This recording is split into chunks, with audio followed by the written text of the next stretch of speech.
Got the Lemans all ready to go, except I need to fix some swirl marks on the paint. It's not gonna be able to pick up on the camera, but I do have some swirl marks and some I don't know what you call it. It looks like it's dirty, but it's haze.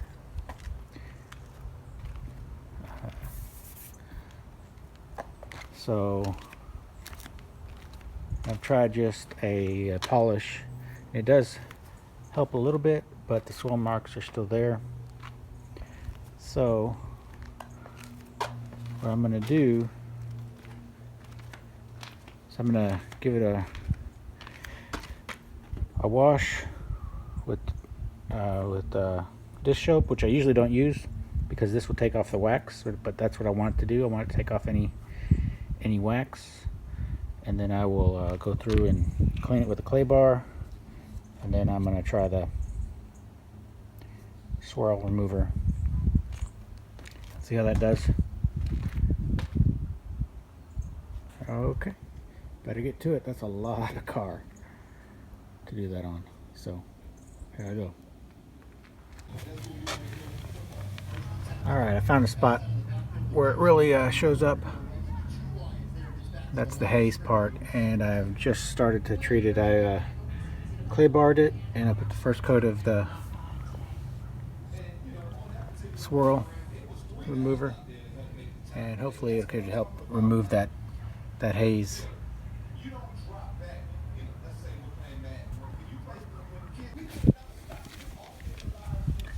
Alright, so I wiped off the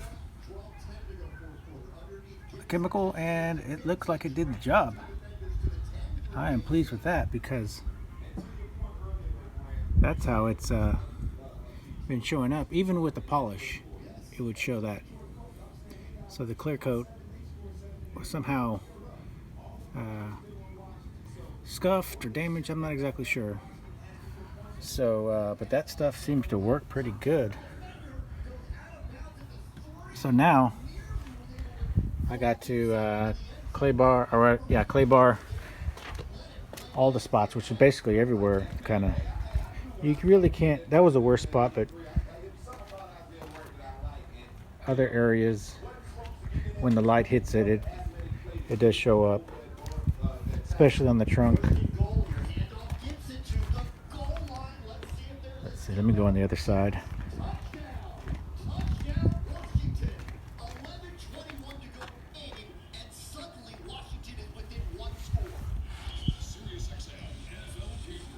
Yep, you can kind of see the. So that's a lot of real estate.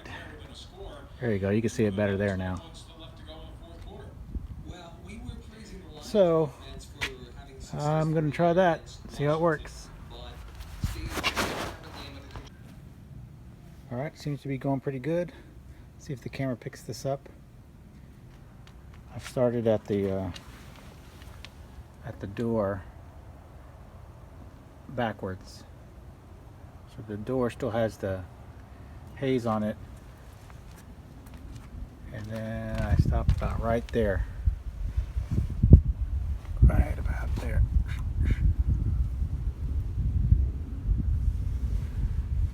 So it seems to be working pretty good. It's just taking forever. But that's okay.